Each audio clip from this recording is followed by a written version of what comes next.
A paz, querido, tudo bem com você? Olha só que coisa bacana que eu vou compartilhar com você agora. Nós estamos fazendo um estudo nessa Semana Mundial de Oração e esse é um momento que a gente tem reservado para buscar Deus, de conclamar, de convocar a igreja a esse tempo de oração. E Deus nos deu um tema muito importante que é trabalhar os alicerces da nossa fé. Esse é o tema que a gente vem desenvolvendo na nossa semana de oração. E pensando nisso, nós estamos trabalhando os 5 pontos da reforma protestante.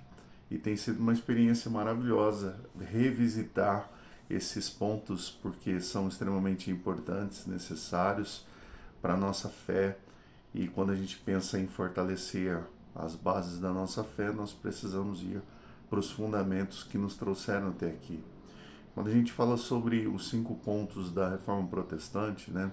Só a graça, só a fé, só Cristo, só as Escrituras e somente a Deus a glória, nós não estamos falando somente de um evento histórico, mas nós estamos falando de um processo de redescoberta do Evangelho, de um processo que nos reconduziu ao propósito de sermos igreja, de vivermos as Sagradas Escrituras. Para nós, a igreja reformada, e aí são várias igrejas, são várias denominações que evoca para si esse título de igreja reformada, nós entendemos que, na verdade, ser reformado é nada mais, nada menos do que viver a doutrina bíblica, e doutrina entende-se por ensino, ou seja, é uma caminhada onde nós estamos buscando a vivência da palavra de Deus.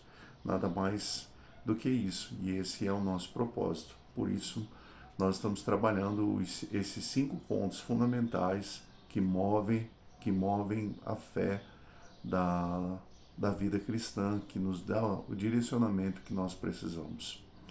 Nós começamos falando então pelo poder da graça, e eu quero fazer um resumo para você agora do que significa, ou pelo menos a palavra que Deus colocou no nosso coração para trabalharmos ali a questão da graça de Deus.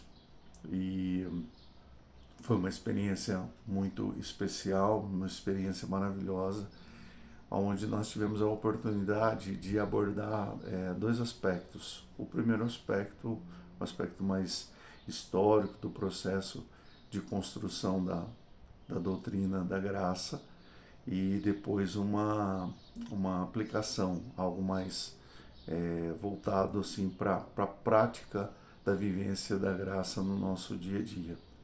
É claro que quando nós estamos pensando sobre isso, nós estamos falando sobre Efésios capítulo 2, versículos 8 e 9, porque pela graça sois salvos mediante a fé, e isso não vem de vocês, é dom de Deus, não de obras para que ninguém se glorie.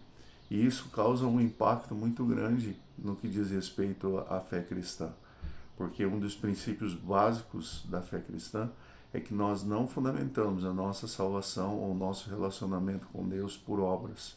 Não há nada que eu possa fazer que vai fazer Deus me amar mais, e não há nada que eu possa fazer que faz Deus me amar menos, porque o amor de Deus não está condicionado às minhas atitudes. O amor de Deus está condicionado à sua própria disposição de vir ao meu encontro e de me amar, mesmo me encontrando nas piores situações possíveis. Então, quando a reforma protestante ela resgata o poder da graça de Deus, é para nos mostrar que em nós não há nada que possa mover o coração de Deus. Não há atitude minha que seja tão positiva que Deus possa dizer, não, agora eu vou amá-lo porque realmente ele merece. Portanto, graça de Deus não tem a ver com merecimento. Graça de Deus tem a ver com disposição do coração de Deus vir e nos encontrar dentro da realidade onde nós estamos. Não é por mérito, graça é misericórdia e amor de Deus sendo revelado à nossa vida. Um outro texto que nós trabalhamos é 1 Pedro capítulo 5, versículo 5, diz no final desse texto que Deus ele resiste ao soberbo, contudo aos humildes Ele concede a sua graça. E aí a ideia de graça não é simplesmente ou não somente a graça no que diz respeito à salvação, não simplesmente a graça voltada para a ação de Deus que alcança o pecador, mas tem a ver com a ação de Deus que vem ao encontro daquele que precisa, que carece, que entende que por si mesmo não pode avançar, mas existem muitos limites que a pessoa por si só não consegue superar, e na humildade do seu coração ela roga ao Senhor a misericórdia, ele roga ao Senhor uma bênção muito específica para que ele possa avançar. E Deus, na sua infinita e maravilhosa graça, vem ao encontro daquele que clama para o assistir, para o abençoar dentro da realidade que ele carece. E para encerrar, nós lembramos Filipenses 4:13, que diz: tudo posso naquele que me fortalece. No meu entendimento, isso evoca a doutrina da graça, porque me faz compreender que eu posso, sim, mas eu posso em Cristo. Eu posso, é verdade. E posso o quê? Segundo o que Paulo ministra ali, ele diz: eu passei por momentos de privação, venci. Passei por momentos de abastança e meu coração conservou-se em Cristo. Então ele chega à conclusão: seja momentos difíceis, seja momentos de provação ou de limitações, tudo posso naquele que me fortalece. Entendo isso como sendo graça de Deus, que nos sustenta para nos dar os limites, para nos dar a consciência de que se eu estou em condições melhores, é graça de Deus. E se eu estou passando por momentos de dificuldades, é a graça de Deus que vai me sustentar e vai me fazer avançar nesses momentos de dificuldade. E Deus me deu uma palavra muito específica sobre isso que eu quero deixar aqui registrado. Nós, na nossa caminhada, na nossa vivência, nós nos deparamos com muitas dificuldades e muitas limitações. E isso gera em nós algumas crenças que o pessoal costuma chamar de crenças limitantes. E o que é, ou o que são essas crenças limitantes? São as nossas impossibilidades.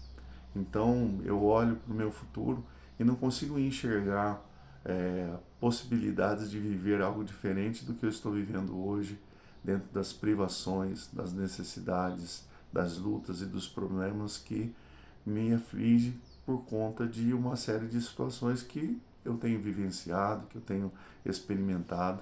São lutas, por exemplo, questão dos vícios mesmo, da dependência, seja ela qual for, né? Hoje já se fala de uma série de vícios muito diferentes e uma gama de vícios muito maiores do que a gente pensava antigamente. A questão do alcoolismo, da drogadição, existe hoje algumas dependências emocionais, enfim, tantas coisas que acabam limitando a nossa vida. Então, quando a gente pensa sobre isso, a graça de Deus é a resposta libertadora para o nosso coração, porque é a graça de Deus que vai fazer uma mudança no nosso caráter, vai fazer uma mudança na nossa condição emocional e vai fazer uma mudança que começa de dentro para fora. É Deus abrindo os nossos olhos para possibilidades maiores e melhores. Isso é graça de Deus.